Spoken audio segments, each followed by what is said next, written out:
Hi welcome to 9 vibes. తాజా రాజకీయాలపై మనతో మాట్లాడడానికి విజ్డమ్ చౌదరి గారు మనతో ఉన్నారు. ఆయన మాటల్లోనే మరిన్ని వివరాలు అడిగి తెలుసుకుందాం. నమస్కారం సార్. టీడీపీ జనసేన కూటమితో బీజేపీ ఎందుకు దూరంగా ఉంది అంటే వాళ్ళ యొక్క స్ట్రాటజీ ఏంటి, వాళ్ళ యొక్క ప్లాన్ ఏంటి? బీజేపీ అనేది ఒక రాష్ట్రానికి పరిమితమైనది కాదు. దేశవ్యాప్తంగా 29 రాష్ట్రాలకు సంబంధించి కేంద్ర ప్రాంతాలకు సంబంధించి అన్నీ చూసుకోవాలి. కాబట్టి step by step Karnataka handle చేస్తున్నారు. ఈవెన్ బీహార్ హ్యాండిల్ చేసి నితీష్ కుమార్ను మార్చారు. జార్ఖండ్లో అక్కడ హ్యాండిల్ చేయడానికి ముఖ్యమంత్రిని అరెస్ట్ చేసే పరిస్థితి తీసుకొచ్చారు. బెంగాల్ అన్ని రాష్ట్రాల్లో కూడా చేస్తున్నప్పుడు ఇక్కడ ఏమవుతుందంటే నాకు పర్సనల్గా అనిపించేది చెప్తున్నాను. బీజేపీకి పవన్ కళ్యాణ్ ద్వారా మొత్తం మీద జరిగిన చర్చలో ఏదైనా కానీ టీడీపీ జనసేన మనం దాటిపోరు, దీని గురించి మనం తొందరపడి అంత తొందరగా ఫాస్ట్గా వెళ్ళాల్సిన అవసరం లేదని ఒకటిని. ఇంకొక పక్క ఏంటంటే జగన్మోహన్ రెడ్డి కూడా ఏంటంటే లేదు ఇంకా నేనే గెలుస్తాను చెప్పుకుంటున్నాడు అక్కడ. ఆ పరిస్థితి వచ్చినప్పుడు దాని మీద వాళ్ళు దేశవ్యాప్తంగా మొత్తం అంతా కూడా బీజేపీ అనేది ఎవ్రీ 6 మంత్స్కి ఎన్నికైనప్పటి నుంచి కూడా ఎవ్రీ 6 మంత్స్కి సెంట్రల్ ఇంటెలిజెన్స్ బ్యూరో సర్వే చేపిస్తూనే ఉన్నారు. సీక్రెట్ సర్వేలు జరుగుతూ ఉన్నాయి, ఈ ఛానల్స్ వచ్చే సర్వేలతో సంబంధం లేకుండా.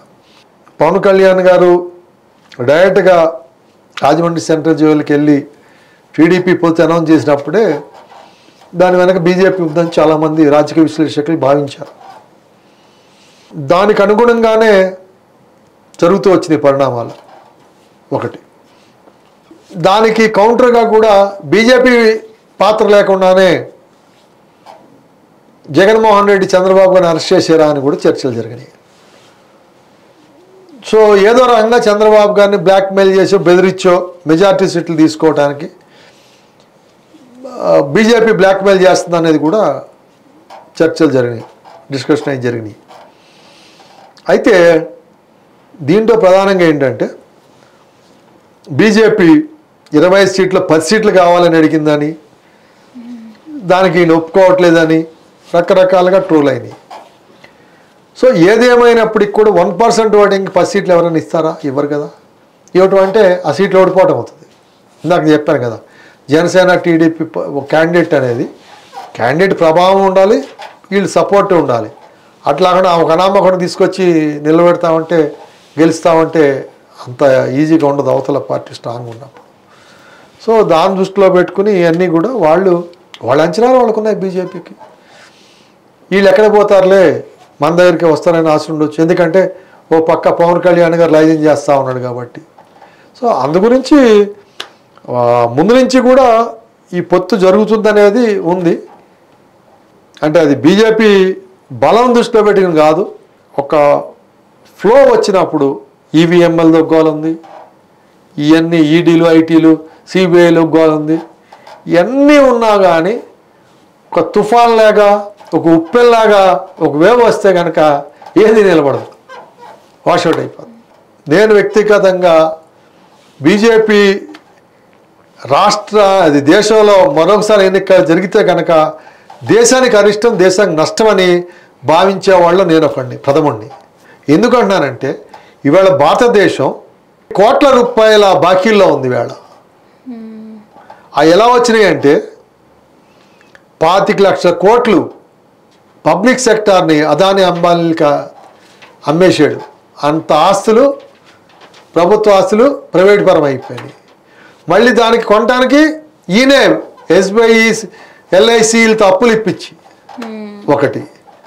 రెండోది, నువ్వు ఎవడైతే ఈ అంబానీలు అదానీలు ఇటువంటి వాళ్ళు, మోడీలు ఇటువంటి వాళ్ళు ఎంతమంది అయితే ట్యాక్స్ అవాయిడర్స్ను లోను ఎగ్గొట్టేవాళ్ళు ఉన్నారు కదా, వాళ్ళకి మాఫులు చేసిన ఈయన అధికారంలో ఉండగా 25 లక్షల కోట్లు అంటే 50 లక్షల కోట్లు అయిపోయాయి. ఇంకొక 50 లక్షల కోట్లు విదేశాల్లో మన అప్పులు, మన విదేశాలను తెచ్చిన అప్పులు 50 లక్షల కోట్లు. అంటే మోడీ గారు ప్రధానమంత్రి అయిన ఈ 10 ఏళ్లలో సాధించిన ప్రగతి ఏందయ్యా అంటే కోట్ల రూపాయలు ప్రభుత్వ ఆస్తుల్ని నిరర్థకం చేసి ఈ ప్రజలకి భారాన్ని మోపాడు తప్ప ఆయన లెవెల్లో ఆయన పప్పు బలాలు పెంచుతూ ఉన్నాడు. ఇప్పుడు ఇవన్నీ నిజంగా చెప్తాను చూడండి, మీరు వేళ బయట మార్కెట్లో ఒక ఇల్లు కట్టుకుని ఇంటికి సంబంధించి అన్నీ ఆలోచన చేస్తే పెయింట్లు కొను ఎవరు అమ్ముతారండి? వాడు బిల్లు ఇస్తాడా? హార్డ్వేర్ కొను ఎవడు అమ్ముతాడండి? వాడు బిల్లు ఇస్తాడా? తర్వాత శానిటరీ వేర్ది ప్లంబింగ్ సంబంధించి ఎవడు అమ్ముతాడు? వాడికి బిల్లు ఇస్తాడా? అసలు ఎంత టర్న్ ఓవర్ అవుతుంది, దాంట్లో ఎన్ని లక్షల కోట్లు టర్న్ ఓవర్ అవుతుంది. వాడు నిజంగా జిఎస్టీ కడితే ఎంత ఆదాయం గవర్నమెంట్కి వస్తుంది? వాడు చేసేవాడు అంతా కూడా మనకు తెలుసు. ఇవాళ ఉత్తర దేశాల నుంచి మొత్తం హైదరాబాద్ దక్షిణాబాద్ అంతా కూడా మొత్తం ఎక్కడ చూడు వీళ్ళే ఈ 3 ప్రధాన ఐటమ్లలో. దానితో ఇప్పుడు మార్బెల్స్లో ఇది మార్బెల్స్లోనూ కానీ టైల్స్లో కానీ దాంట్లో కూడా వచ్చేసారు వాళ్ళు. వాడు ఎవడు బిల్లు ఇవ్వడు, జిఎస్టీ డిడక్షన్ బిల్లు ఒక్కడే వాడు. వీళ్ళందరికీ షెల్టర్ ఇచ్చేది వాళ్ళందరూ ఎవరి షెల్టర్తో బతుకుతున్నారండి? మోడీ గారి చలవతోటి. మరి ఆయన దేశాన్ని ఏ రకంగా ఉద్ధరిస్తాడని ప్రజలు భావిస్తున్నారో. మతం అనేది అది ఇట్స్ ఏ ఫీలింగ్. అంటే I believe Jesus, somebody believe రాముడు కావచ్చు, కృష్ణుడు కావచ్చు, అల్లా కావచ్చు, ఎవరైనా కావచ్చు, తర్వాత మహావీరుడు కావచ్చు, లేకపోతే సిక్కులు వచ్చేమో గురు గోవింద్ సింగ్ కావచ్చు, ఎవరైనా కానీ అది ఒక ఫీలింగ్, ఒక దేవుడు అనే భావంతో వచ్చే ఫీలింగ్. దాన్ని కూడా ఓట్ల కింద క్యాష్ చేసుకోవడం అనేది దౌర్భాగ్య పరిస్థితి మన భారతదేశంలో చూస్తున్నామంటే చాలా బాధగా ఉంది నాకు. దాని నుంచి బయటపడాలా. ఇవాళ మనిషికి కావాల్సింది రోటీ కప్పడా ఔర్ మకాన్. మనిషి బ్రతకటానికి ఉండటానికి ఇల్లు కావాలి, మకాన్, కట్టుకోవడానికి బట్ట కావాలి, కపడా, తినటానికి అన్నం కావాలి, రోటీ. ఈ 3టికి కాన్సన్ట్రేట్ చేయాల్సింది పోయి నేను సామాన్యుడు బ్రతకడానికి ఈ 3 ప్రొవైడ్ చేశాను కాబట్టి నాకు ఓటేయండి అడగాల్సింది పోయి నేను అయోధ్యలో రామ మందిరం కట్టాను కాబట్టి నాకు ఓటేయండి అని చెప్పడం అది ఎంత అంటే నాకేమంటే రామాయణ భారతాల గురించి చాలా పర్ఫెక్ట్గా అన్ని అంకాల గురించి చెప్పగల సామర్థ్యం ఉన్నవాడిని నేను. రామాయణ భారతాల మీద బాగా పూర్తి అవగాహనతో వాటితో అవపోసన పోసినాను నేను. కానీ దాని పేరు చెప్పి మాకు ఇవాళ నాకు నవ్వొచ్చే సంఘటన ఏంటంటే మాకు పానకాల పండుగ అనేది ఉండేది చిన్నప్పుడు. మా ఊర్లో మాదొక విలేజ్, కనీసం 5-6 రామాలయాలు ఉంటాయి. 2 విలేజ్ చాగలు నెల్టూరు 2 విలేజ్ కలిసి ఉంటే నెల్టూరు చిన్న విలేజ్లో 1500 కుటుంబాల నెల్టూరులో 2 రామాలయాలు ఉంటే 2 రామాలయాల్లో కూడా శ్రీరామనవమి రోజు పానకాలు ఇచ్చేవాళ్ళు. హనుమంతుడికి ఇష్టమైన పానకం శ్రీరామనవమి రోజు. అంటే శ్రీరాముడు వచ్చినట్టు పానకం అంటే ఆ రోజు మా చిన్నతనంలో అంటే 60 ఏళ్ళ క్రితమే ఈ పానకాల గురించి ఆంధ్రప్రదేశ్ ప్రతి పల్లెలో రామాలయం లేని విలేజ్ ఉండదు. అటువంటిది ఈవేళ ఏదో అయోధ్యలో అసలు భద్రాద్రి రాముని మరుగున పెట్టేసి అయోధ్యలో ఆయన పుట్టి పెరిగి ఏం చేయడో తెలియదు కానీ ఆయన జీవితం అంతా కూడా దండకారణ్యమే కదా. 14 ఏళ్ళు దండకారణ్యంలోనే ఉన్నాడు ఆయన. ప్రధానంగా భద్రాచలంలోనే ఉన్నాడు, ఇక్కడే ఉన్నాడు అంతా. రామేశ్వరం అక్కడి నుంచి శ్రీరంగం పోయేది కానీ ఇదంతా కూడా దక్షిణ భారతదేశంలో అంతా కూడా రామాలయం అంత గొప్పగా ఇవాళ అయోధ్య మందిరం కట్టాడా కట్టలేదని ఎవరికి అవసరంలా. శ్రీరామం వస్తే కళ్యాణంలో అనేక మంది అంటే వికృతంగా సీతమ్మ తల్లి గురించి మాట్లాడటం వికృతంగా మాట్లాడతాం కానీ నిజానికి ప్రతి హిందువు కూడా సీతారాం కళ్యాణంలో కూర్చోవడానికి ప్రియారిటీ ఇస్తారు. కళ్యాణం కూర్చుంటే ఒక మంచి జరుగుతుంది అనేది. అంత గొప్ప గుణమైనటువంటి శ్రీరామనవమిని శ్రీరాముడు పుట్టుకుని ఈవేళ రాజకీయంగా ఈ రకంగా దానికి ఏం చెప్పాలో నాకు అర్థం కావట్లేదు కానీ అది విఘ్నులకి వాళ్ళకే వెళ్ళిపెట్టేస్తాను. అది కాదు రాజకీయం అంటే నేను ఇది చేశాను నాకు ఓటేమని అడగాలి. నేను ఇది డెవలప్ చేశాను, దీని మూలంగా ఇంతమంది పెట్టడానికి అవకాశం ఇచ్చాను అది చెప్పాలా. అంతే తప్ప అది చెప్పకుండా ఎక్కడ పోతున్నామో నాకైతే అర్థం కావట్లేదు. ఈవేళ నేషనల్ వైడ్ కూడా బీజేపీకి వాళ్ళు చెప్పుకున్నట్టుగా ఏం లేదు. బీజేపీకి గడ్డు కాలమే ఇప్పుడు. గడ్డు కాలం కాబట్టే మన చిరంజీవి స్వామి గారు ఏం చెప్పాడు, అసలు మోడీ ఎవరు అక్కడ చేయడానికి భార్య లేకుండా అన్నాడు. ఫిబ్రవరి నెల అసలు చేయకూడదు అన్నాడు. ఫిబ్రవరి నెలలో మూడం ఏదో సంథింగ్ ఏదో ఉందని చెప్పి అసలు అక్కడ ఆ రోజు గుడి ఆవిష్కరణ చేయకూడదు అన్నాడు. చేశారు. ఎవరు అడుగుతారు దాన్ని? హిందువులు అడగాలి, హిందూ భక్తులు తెలియాలి. అది దాని మూలంగా ఎంతో కొంత బీజేపీ ప్లస్ ఉంటుంది, ఉండదని అయితే నేను చెప్పను. అది 5%, 10%, 1%, 2% అనేది భవిష్యత్తులో మనకు తెలుస్తుంది అనాలిసిస్కి. కానీ ప్లస్ అయితే ఉంటుంది. కానీ నిజానికి తన రాజకీయ వైఫల్యాలని కప్పిపుచ్చుకోవడానికి నరేంద్ర మోడీ గారు, అమిత్ షా గారు ఆడుతున్న ఒక రాజకీయ క్రీడే అయోధ్య రామ మందిరం.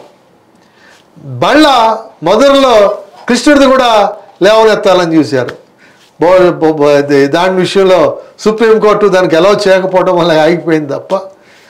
సో నేనేమన్నా అంటే ఇప్పుడు మనం ఒకటి అంటాం, అందరూ కూడా బీజేపీ ప్రధానంగా ఆర్ఎస్ఎస్ ఆరోపణ ఏంటంటే ముస్లిమ్స్ వాళ్ళు మతం ప్రకారంగా అన్ని చేస్తారు, మత మార్పులు చేస్తారు, హిందువులు అందరినీ కూడా ముస్లిం మతంలో చేర్చుకుంటున్నారని విమర్శ చేస్తున్నాం. మనం అదే మతాన్ని పట్టుకుని మనం కూడా చేస్తుంది ఏంటి ఇవాళ? వాడు ముస్లిం చేసింది తప్పే ఖచ్చితంగా, మతం పేరు చెప్పి ఓటడం చాలా తప్పు. కానీ వాడు కూడా అంతే కదా. అక్కడ వాడు ఇప్పుడు ఓవైసీ ఉన్నాడు, ఎంతమందికి హైదరాబాద్లో కానీ ఈ ముస్లిం నాయకులు ఎంతమంది వాళ్ళు ముస్లిమ్స్కి రోటీ కపడా మకాన్ ఇచ్చారు చెప్పండి? మతం పేరు చెప్పి పోతే వాళ్ళు ఎదగడం తప్ప, ఏదో చిల్లర విధించడం తప్ప ఎవడో ఆర్థికంగా పురోగతి పొందాడు చెప్పండి? ఇప్పుడు చంద్రబాబు తీసుకొని సాఫ్ట్వేర్ మూలంగా వాళ్ళంతా కూడా విదేశాలకు పోయి ఆర్థికంగా ఎదిగారు తప్ప ఈ మతం మూలంగా ఎదిగారా? లేదు కదా. అది వాస్తవాలు గమనించాలి ప్రజలు. ఆ వాస్తవ దృక్పథం లోపించినప్పుడు ఇటువంటి అవకాశవాదులు అందరూ కూడా లైమ్ లైట్లోకి వస్తారు, విధ్వంసం చేస్తారు. కాబట్టి మేధావులు నిష్పక్షపాతంగా మాట్లాడాలి. మాట్లాడకుండా సంకుచితతో చేయటం మూలంగా సగం నాశనం జరుగుతుంది. ఇవాళ స్వతంత్ర పోరాటంలో ఏమండి క్రిస్టియన్ పోరాటం చేయలేదా, ముస్లిం పోరాటం చేయలేదా, జైన్ పోరాటం చేయలేదు, సిక్కు చేయలేదా, హిందువులు అందరూ కలిసే కదా పోరాట. ఇవాళ స్వతంత్ర పోరాట యోధుల్లో ముస్లిమ్స్ లేరా, జైన్స్ లేరా, సిక్కులు లేరా, క్రిస్టియన్స్ లేరా? అనిపిసేంటి ఎవరండి? భారతీయ మహిళ కాదు ఆమె. ఆమె భారతదేశం కోసం పోరాడింది అనిపిసేంట్. మరి ఎంతోమంది పోరాడితే హిందువులు పోరాడలా, హిందువులతో పాటు అనేక మంది భారతదేశీయులే కాకుండా విదేశస్తురాలు అనిపిసేంట్ వాళ్ళు కూడా పోరాటం చేసి మనం స్వతంత్రం సాధించుకున్నాం. సో ఆ పరిస్థితుల నుంచి ఇవాళ ఏ పరిస్థితులకు పోతున్నాం? మనం వెనక్కి పోతున్నాం, రాజుగానికి వెళ్తున్నాం. సో దాన్ని విఘ్నుగా ఆలోచన చేయాలి. సో దాన్ని దృష్టిలో పెట్టుకుని ఇంకా ప్రధానం మనం మీరు అడిగిన పాయింట్కి వచ్చినట్టయితే ఈ దాంట్లో ఏంటంటే వాళ్ళు ఎన్ని అంచనాలు వేసుకుంటున్నారు. ఇప్పుడు మనం ఏం చేస్తాము, వడ్డించేవాడు మనవాడైతే ఈ బంతులు ఎక్కడికి వచ్చినా భోజనం మనకు అన్నీ దొరుకుతాయి. వీళ్ళ బీజేపీ పరిస్థితి వీళ్ళు ఎలాగ మన దాటిపోరు, వాళ్ళకి తొందర ఏముంది? ఇప్పుడు జగన్మోహన్ రెడ్డి ఇంకా కప్పం కడతానే ఉన్నాడు వాళ్ళకి. సో ఆ కప్పం కడుతున్నప్పుడు ఇది బ్రేక్ చేస్తే కప్పం ఆగిపోద్ది, అంతే కదా. సో ఇది విజ్డమ్ చౌదరి గారి అనాలిసిస్. చూస్తూనే ఉండండి 9 వైబ్స్.